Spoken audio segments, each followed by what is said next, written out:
Hi అండి. Free bus యాక్చువల్‌గా ఆడవాళ్ళు చాలా ఆశలు పెట్టుకున్న ఒక పథకంలో సూపర్ సిక్స్‌లో అదొకటనమాట. ఫ్రీ బస్సు ఎప్పటి నుంచి స్టార్ట్ అవుతుందంటే ఆగస్టు 15 నుంచి స్టార్ట్ చేస్తామని అయితే ఒక మాట అంటున్నారు. చూడాలి మరి ఏం జరుగుతుందో. సార్ ఈ ఫ్రీ బస్సు చాలామంది ఊహించుకుంటున్నారు. ఇక్కడి నుంచి ఏ ఊరైనా పోవచ్చు, ఎక్కడికైనా పోవచ్చు అని అంటున్నారు. కాకపోతే పల్లె వెలుగుల వరకే ఉంటుంది. మనకు తెలిసిందే పల్లె వెలుగు ఎక్కడి నుంచి ఎక్కడికెళ్తుందండి. ఇంకోటేం చెప్తున్నారు ఆధార్ కార్డ్ లిమిట్. నీ ఆధార్ కార్డ్ ఈ జిల్లా వరకే పరిమితం అవుతుంది. ఇప్పుడు మరి పాత జిల్లాల ప్రకారం ఇస్తారా? దాదాపు ఇప్పుడు ఈ జిల్లాలు మారిపోయినాయి కదా! 26 జిల్లాలని అనుకుంటా కదా! మరి ఇప్పుడు ప్రతి పార్లమెంట్ నియోజకవర్గం 2 జిల్లాలుగా కన్వర్ట్ చేశారు కాబట్టి జిల్లాలైతే పెరిగిపోయినాయి. మరి ఇప్పుడు చూడాలి మరి ఏం జరుగుతుందో. ప్రస్తుతానికైతే జిల్లా వరకంటే అసలకి మీరు కనీసం ఈ మండలం నుంచి ఇంకో మండలం మాత్రమే వెళ్ళగలరు. అంతకుమించి వేరే దూర ప్రయాణం అయితే చేయగలరు. ఎందుకంటే మీరు చూసుకుంటే గుంటూరు నుంచి విజయవాడకెళ్లారు. ఎందుకంటే గుంటూరు డిస్ట్రిక్ట్ వేరు, విజయవాడ డిస్ట్రిక్ట్ వేరు. అలానే మీరు చూసుకుంటే ఒంగోలు నుంచి గుంటూరు వెళ్లారు. డిస్ట్రిక్ట్‌లు మారిపోతాయి కాబట్టి అలాంటి ఇంగ లేదు. జస్ట్ ఒక మండలం నుంచి ఇంకొక మండలానికి వెళ్ళడానికైతే ఛాన్స్ ఉంటుంది. అయి కూడా పల్లె వెలుగుల బస్సులు. మరి ఎలక్షన్ ముందు చెప్పారంటే పల్లె వెలుగుని చెప్పారు గానీ, డిస్ట్రిక్ట్‌ల వరకే రిస్ట్రిక్షన్ ఉంటదని తెలీదు మనకి.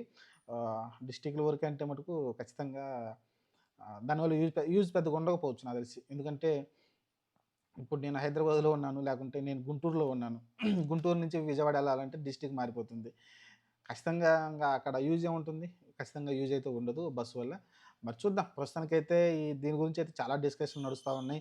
మళ్ళీ బాబు మోసం చేశాడు అని అయితే మాట్లాడుకుంటా ఉన్నారు. మరి దీనిపైనైతే క్లారిటీ ఇవ్వాల్సిన అవసరం అయితే ఉంది. చంద్రబాబు నాయుడు గారు ఎవరైనా సరే.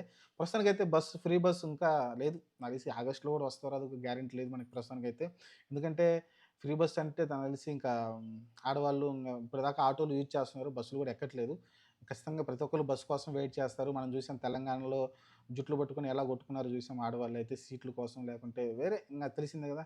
ఆహ్, సంథింగ్ జరిగిద్ది. చూద్దాం మరి ఏం జరిగిద్దో. ఒక ఆర్గనైజ్డ్‌గా చేయాల్సుంటుంది. ఖచ్చితంగా సిట్టింగ్ కెపాసిటీ మించి జనాల్ని ఎక్కించుకోకూడదా? రకరకాల కొన్ని రిస్ట్రిక్షన్ అయితే పెట్టాల్సిన అవసరం ఉంటుంది బస్సుల్లో. చూద్దాం వాటి స్పెషల్‌గా అయితే ఎలక్ట్రికల్ బస్సులు కూడా వస్తున్నాయని చెప్తున్నారు. మరి చూద్దాం అవి ఏమైనా వస్తే ఆహ్, పల్లె వెలుగుని కూడా ఎలక్ట్రికల్ బస్సులు కన్వర్ట్ చేస్తారేమో చూడాలి. అంటే పల్లె వెలుగుల్లో గూడా ఎలక్ట్రికల్ బస్సులు తీసుకొస్తారేమో చూడాలి. ప్రస్తుతానికైతే ఫ్రీ బస్ అనేది ఒక కలలానే మిగిలిపోయేలాగా ఉంది. ఆడవాళ్ళ కలలాగానే. ఎందుకంటే చెప్పుకుంటూ వస్తున్నారు. ఈ సంవత్సర కాలంలో నెక్స్ట్ మంత్ అని చెప్పుకుంటూ వస్తున్నారు గానీ, నెరవేర్చింది లేదు. చూద్దాం మరి. ప్రస్తుతానికైతే ఈ కండిషన్స్ అయితే ఎలా ఉండబోతున్నాయైతే నాకైతే తెలిసిన సమాచారం అండి. ఈ కండిషన్ పైనైతే మరి మీరు ఎలా స్పందిస్తున్నారో చూడండి. ఎందుకంటే ఫ్రీ బస్సు ఉంటుంది. కానీ జిల్లాల వరకే ఉంటుంది. జిల్లాలంటే ఇంతకుముందు పెద్దగా ఉండేయి. ఇప్పుడు జిల్లాలు తగ్గించేశారు గదా!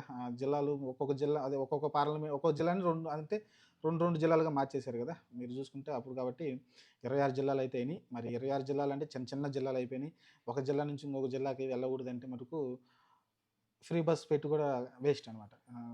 దానివల్ల యూజ్ ఏమైతే ఉండదు. మరి దీన్ని చూద్దాం మరి ఎలాంటి రియాక్షన్ వస్తుందో ప్రజల నుంచి, అలానే మహిళల నుంచి.